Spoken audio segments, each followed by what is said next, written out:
बच्चों सुप्रभात। मैं Arun Kumar from Paramount mission school से यूट्यूब चैनल में आप लोगों का हार्दिक स्वागत करता हूं। आज मैं आप लोगों को वर्ग 6 को पाठ 2 का पाठ पढ़ाने जा रहा हूं। तो उस संदर्भ में सबसे पहले उस पाठ का नाम है लाला जी, जिसके लेखक हैं जिम कॉर्बेट। और इस पाठ में बहुत सारे कठिन शब्द दिए गए हैं। उसमें कुछ कठिन शब्द मैंने बोर्ड पर वर्णित किया है, जिसे आप लोगों को बताना चाहता हूँ। देखिएगा, सबसे पहले है अवलोकन, जिसका मतलब होता है देखना। ठीक है, किसी चीज़ को देखना अवलोकन कहलाता है। शिथिल मतलब होता है ढीला ठंडा। विपन्नतावस्था मतलब होता है गरीबी की हालत। दुर्भाग्यवश बुरी के कारण भाग्य में विश्वास रखने वाला को भाग्यवादी कहा जाता है। मुक्ति का मतलब होता है किसी चीज़ से मुक्ति मिल जाना, मतलब किसी चीज़ से छुटकारा मिल जाना। नेक्स्ट है परिपक्व। परिपक्व का मतलब कच्चा, जो पूर्ण रूप से पका हुआ नहीं होता है, उसको बोलते हैं कच्चा। सम्माननीय का मतलब आदर योग्य। पुनर्जीवन का मतलब होता है फिर से नया जीवन का मिलना, पुनर्जीवन कहलाता है। स्तब्धता मतलब होता है हैरानी, चुप्पी। चुपचाप अगर बैठे हुए हैं, मौन रखे हुए हैं, तो उसको स्तब्धता बोला जाता है। अस्वीकृति मतलब नामंजूरी। उत्कृष्ट मतलब सबसे बढ़िया। इतना ही शब्द भंडार यहाँ पर दिया गया है। ऐसे बहुत सारे शब्द भंडार है जिसको आप अपने पाठ्य पुस्तक में देख सकते हैं। और अब हम लोग चलते हैं इस पाठ की ओर। यह पाठ जो लिया गया है संस्मरण विधा, इसको कहते हैं। संस्मरण विधा का मतलब होता है ऐसी विधा जिसको हम, जो हमारे जीवन से संबंधित है और जिसे हम बार बार याद करते हैं, जो हमारे जीवन का एक महत्वपूर्ण घटना होता है। इसमें वर्णित घटनाएं और पात्र वास्तविक है। यह संस्मरण जिम कॉर्बेट की पुस्तक मेरा भारत से लिया गया है। जिम कॉर्बेट द्वारा लिखा गया मेरा भारत पुस्तक उसी से लिया गया है।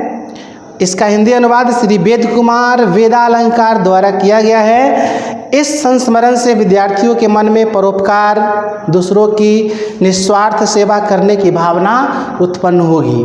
मतलब इस पाठ के द्वारा हमें, आप लोगों को यह बताया जा रहा है जो हम किस प्रकार से दूसरों के ऊपर परोपकार कर सकते हैं, जो कि निस्वार्थ होगा। बिना स्वार्थ के हम किसी की सेवा कर सकते हैं, उस पर उपकार कर सकते हैं। आइए इस संदर्भ में चलते हैं पाठ की ओर। आप लोग ध्यान से सुनेंगे। समरिया घाट से आने वाला स्टीमर उस दिन जरा देर से आया। आप जो बड़े बड़े समुद्री जगह होते हैं उस पर बड़े बड़े स्टीमर चलते हैं, बड़े बड़े नदियों में स्टीमर चलते हैं, और वहाँ यात्री जो होते हैं एक जगह से दूसरे जगह जाते हैं। उसी का दृश्य यहाँ पर दिखाया गया है। और उस पर सवार व्यक्ति उतर रहे हैं कहीं दूसरे जगह जाने के लिए, और लेखक जो है इस चीज़ का अवलोकन कर रहे हैं, इस चीज़ को देख रहे हैं। यात्रीगण एक ओर से जहाज़ पर से गड़बड़ मचाते हुए उतर रहे थे और दूसरी ओर ब्रॉड गेज की गाड़ी पकड़ने के लिए शीघ्रता से ऊंचे प्लेटफॉर्म की ओर बढ़ रहे थे। मतलब एक स्टीमर से उतरकर दूसरे तरफ रेलगाड़ी पकड़ने के लिए लोगों में हड़बड़ी मची हुई है, और इसी हड़बड़ी को लेखक जो है अवलोकन कर रहे हैं। स्टीमर से देर से आने के कारण मैंने यात्रियों के लिए गाड़ी को कुछ देर के लिए रुकवा लिया था।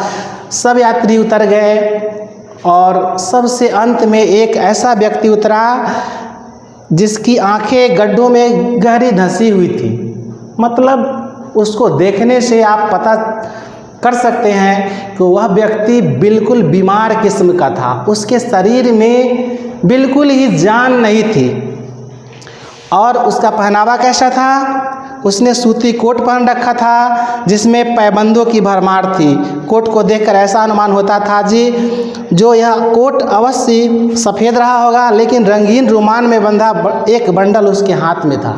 एक बंडल था उसमें हाथ में, उसमें बहुत सारे कागज़ पुर्जे थे और वह जहाज़ की सीढ़ियों से बाजू के डंडों का सहारा लेकर, मतलब वह सीधा से खड़ा नहीं हो सकता था, उसको सीधा खड़ा होने के लिए एक डंडे की सहारे की ज़रूरत थी और जो वो पकड़ के खड़ा होके धीरे धीरे धीरे धीरे उतर रहा था। लेकिन गाड़ी के चढ़ाव की ओर न जाकर लड़खड़ाते हुए मतलब बिल्कुल जान नहीं है जिसके कारण वह लड़खड़ा रहा है, और शिथिल कदमों से मतलब धीरे धीरे कदमों से वह नदी की ओर चल पड़ा। उसकी दशा से स्पष्ट था कि वह भीषण बीमारी से ग्रसित था। आइए आगे चलते हैं। उसने नदी के किनारे पहुंचकर मुंह धोया, बंडल से एक चादर निकाली, गंगा के किनारे उसे बिछा दिया और उस पर लेट गया। ठीक है, आगे क्या है? गंगा का पानी उसके पैरों के तलवे पर थपेरे मार रहा था, मतलब गंगे के पानी में जो उछाल आ रहा था वह उसके पैरों को छू रहा था। स्पष्ट था कि उसे गाड़ी पकड़ने में कोई रुचि नहीं थी, वह आराम से अपना समय वहाँ व्यतीत कर रहा था। स्टेशन की घंटी बजी, सभी लोग ब्रेड गॉज जाने के लिए तैयार हुए, लेकिन वह जहाँ का तहाँ बेचारा पड़ा हुआ था। गाड़ी चली गई तो एक आदमी ने कहा कि तुम्हारी गाड़ी तो छूट गई भाई। उसने गहरी धंसी आंखें बाली की और मेरी ओर देखते हुए बोला, मुझे गाड़ी से क्या लेना देना है साहब, मैं तो मर रहा हूँ। वे दिन आम की बहार के थे। आम की बहार का मतलब आम जब निकलता है उस समय का मौसम को आप जानते हैं, बिल्कुल बहार का मौसम होता है, बिल्कुल खुशनुमा मौसम होता है और सभी लोग, गर्मी तो पड़ती है काफ़ी, लेकिन सभी लोग आम का मज़ा लेते हैं, पके पके आमों का। और इन्हीं दिनों हैजा की जोरों से, हैजा जो एक महामारी है, एक लोग से दूसरे लोग में तुरंत पहुंचता है, वह रोग भी फैलता है। जब वह व्यक्ति जहाज़ की सीढ़ियों के नीचे से होकर मेरे पास से गुजरा तो लेखक को संदेह हुआ जो यह व्यक्ति भी कहीं न कहीं इस बीमारी से पीड़ित होगा। मेरे पूछने पर, मतलब लेखक ने जब उससे पूछा, उससे रूबरू हुआ, तो उसने कहा जो मैं यहाँ अकेला यात्रा कर रहा हूँ, मेरे यहाँ मुकामा घाट पे मेरे सिवा कोई नहीं है, मतलब मेरे साथ कोई नहीं है, मैं यहाँ अकेला हूँ। मैंने उसे सहारा देकर पैरों के बल खड़ा किया। लेखक ने उसे अपने पैरों के बल खड़ा किया और सहारा देकर धीरे धीरे धीरे धीरे 200 मीटर की दूरी घसीटते हुए उसको किसी तरह ले जाते हुए अपने बंगले की ओर ले गया। और वहाँ उनके बंगले में एक घर खाली थी, उसी में उसके रहने की समुचित व्यवस्था कर दी गई। उसको मुकामा घाट पर 10 साल हो गए लेखक को, लेकिन उसके देख रेख में पर्याप्त विशाल श्रमिक समूह काम करता था। उस आदमी का 10 साल वहाँ रहा और कुछ लोग तो दिए घरों में मेरी देख रेख में रहते थे, लेकिन शेष लोग आसपास के गांव में रहते थे। मैंने अपने लोगों में तथा आसपास के गांव में भी हैजे के कई बीमारी देखे हैं। मतलब हैजा एक ऐसी बीमारी है जहां लोग हजारों की संख्या में गांव के गांव क्या हो जाते हैं, साफ हो जाते हैं। इस बीमारी से ग्रस्त व्यक्ति की विपन्नता, मतलब इस बीमारी से ग्रसित होने के बाद लोग बिल्कुल ही कमज़ोर हो जाते हैं, मतलब मरने के कगार पे चले जाते हैं। तो लेखक अपने मन में विचार कर रहा है, जो ऐसी बीमारी से ग्रस्त होना, मैं भगवान से प्रार्थना करता हूँ कि मुझे कभी हैजा न हो जाए, किंतु यदि दुर्भाग्यवश हो भी जाए, अगर किसी कारण से मुझे हैजा हो भी जाए, तो मैं प्रार्थना करता हूँ कि हे ईश्वर, मुझे कोई पिस्तौल की गोली से उड़ा दे या मुझे अफीम की भरपूर मात्रा खिला दे, ताकि मैं हैजा में जो होने वाले कष्ट होते हैं उससे मुझे मुक्ति मिल जाए। हम लोग जो भारत में रहते हैं, जो भारत के लोग हैं, वह बहुत ही आशावादी होते हैं, बहुत ही आशा रखते हैं, बहुत ही ईश्वर में विश्वास रखते हैं और वे भाग्यवादी होते हैं। भाग्यवादी मतलब अपने भाग्य पर भरोसा रखना। और वे अपने आप में दृढ़ विश्वास करते हैं कि प्रत्येक व्यक्ति मृत्यु का निश्चित समय आए बिना मर नहीं सकता। मतलब जब तक यमराज के यहाँ से उसको खबर नहीं आएगा तब तक उसकी मौत नहीं हो सकती।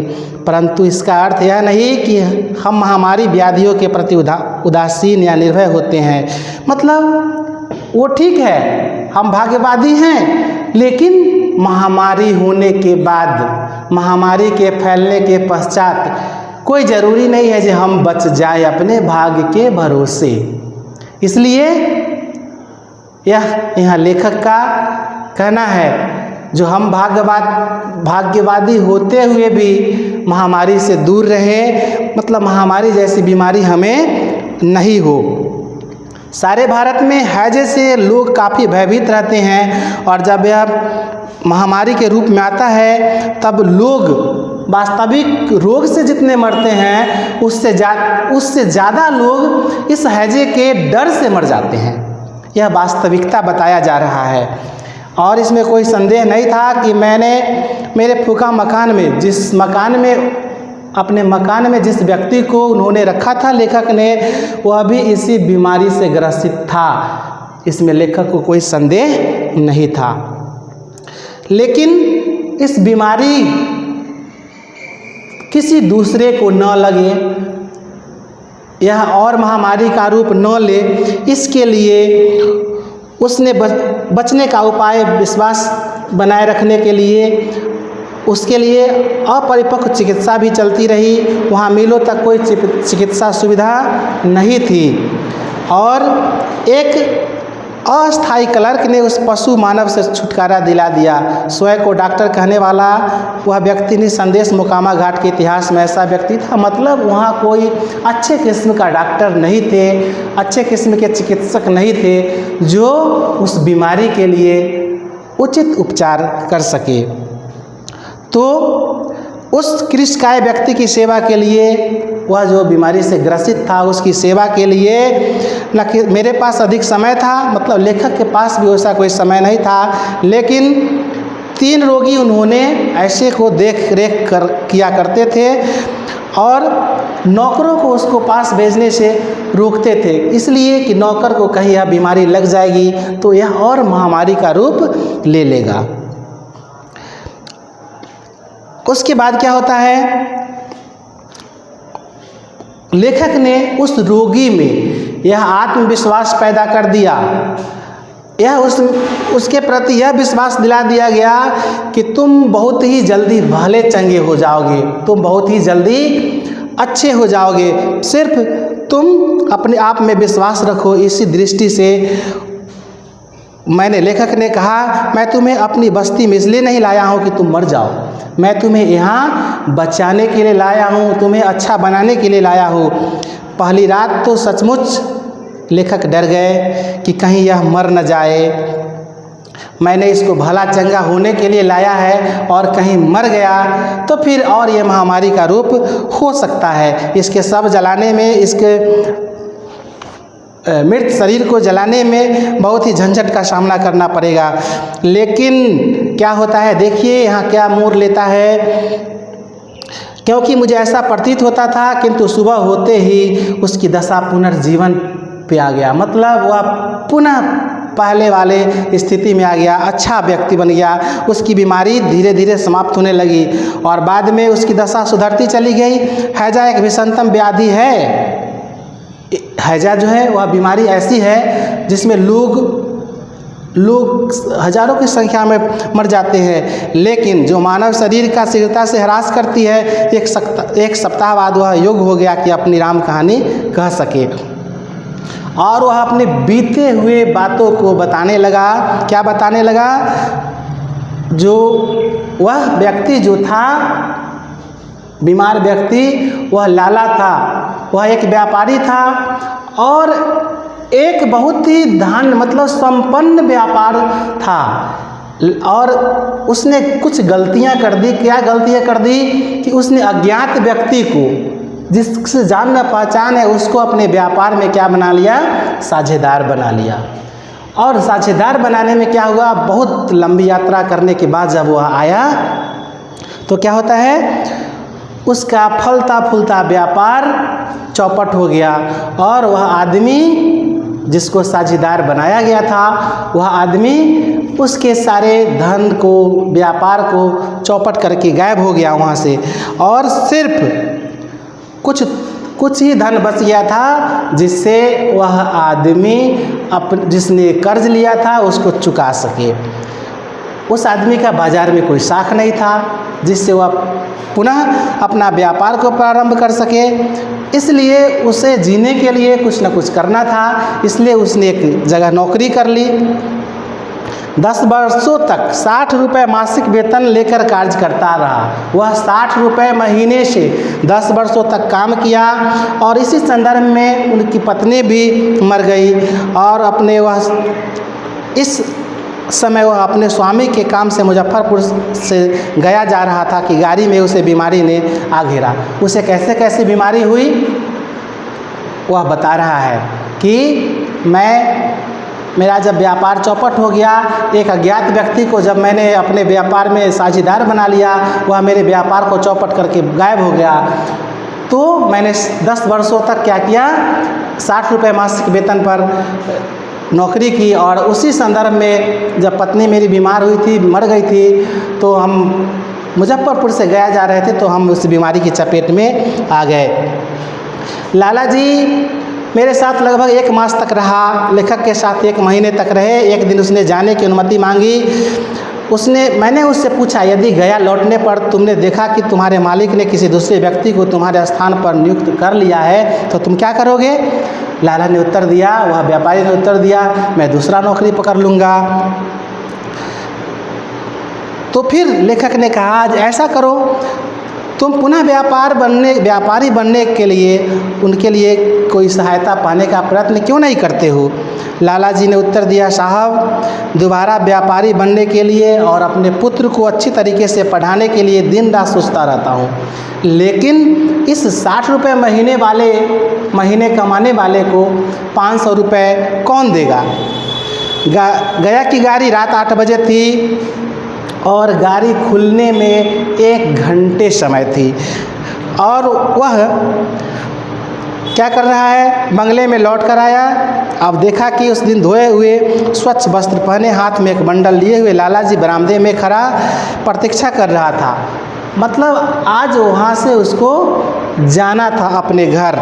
वह विदाई लेते समय नमस्ते कहने आया था और जब मैंने उसके हाथ पर जाने के लिए लेखक ने उसे एक टिकट और 200 रुपये का 100 रुपये के 5 नोट रखे थे, मतलब 500 रुपये और गया जाने का टिकट लेखक ने उसके लिए प्रबंध कर दिया था।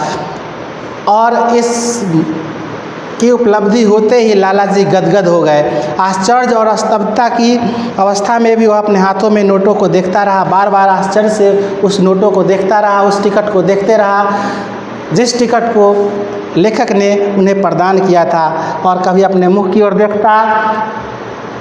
इसी अवस्था में स्टेशन की घंटी बजी, जिससे यात्रियों को सूचना मिल गया कि गाड़ी खुलने वाली है।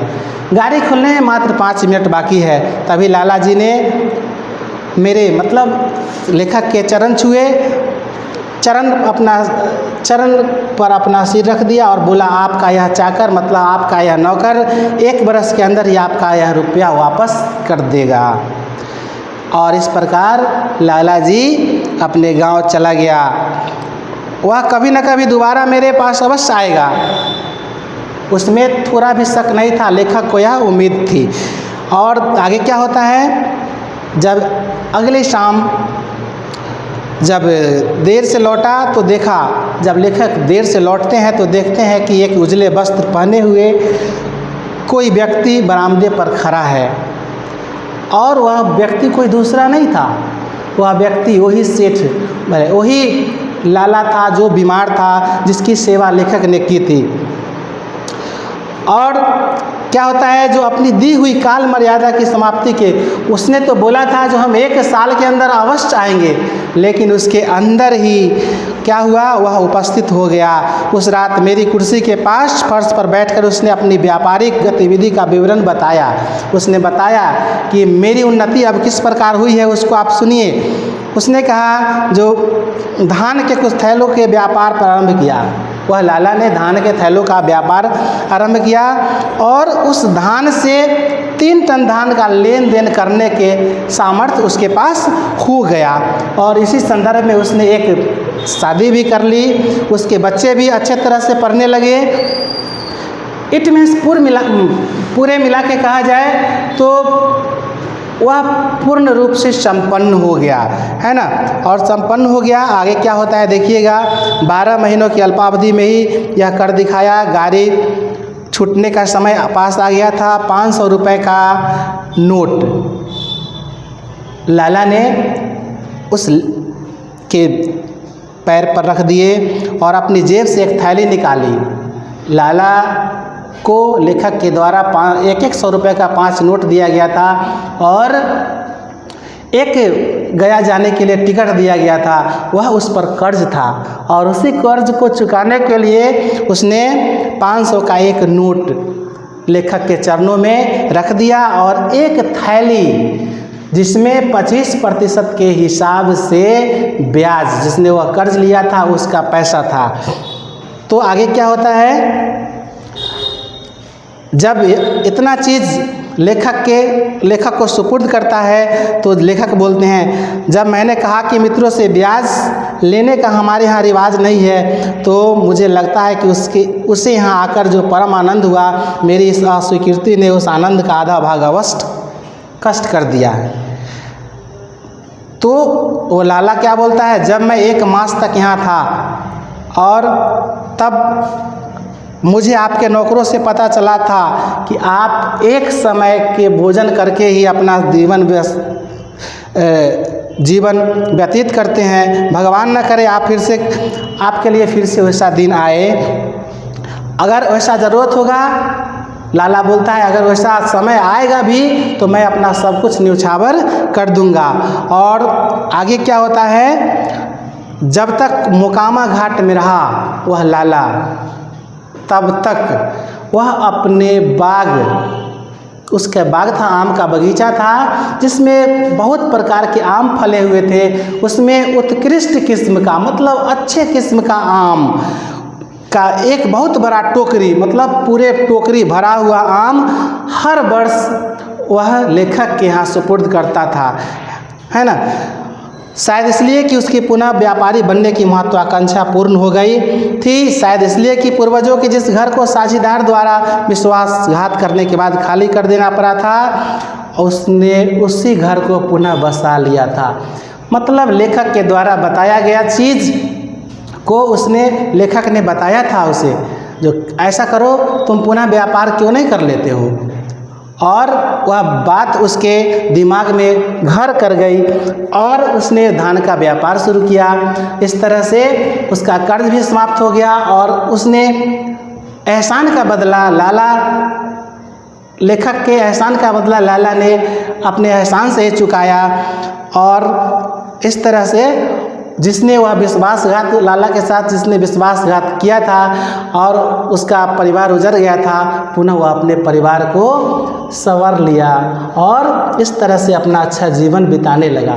तो इस तरह से यह पाठ खत्म होता है। लेकिन इस पाठ में मुख्य रूप से यह समझाया गया, जो किसी के एहसान का बदला, किसी के उपकार का बदला हम पैसों से नहीं, उपकार से ही चुका सकते हैं। और वह उपकार जो होगा बिना स्वार्थ का होगा, बिना स्वार्थ का सेवा करना, बिना स्वार्थ का किसी काम करना, किसी के काम करना, यह क्या है, एक अच्छी युक्ति है। यही इस पाठ से हम लोगों को शिक्षा मिलती है। और इस पाठ से हमें यह सीखना चाहिए कि हम उपकार के साथ और निस्वार्थ भाव से किसी की सेवा करें और उस उपकार का बदला हमें कभी न कभी उपकार से ही प्राप्त होगा।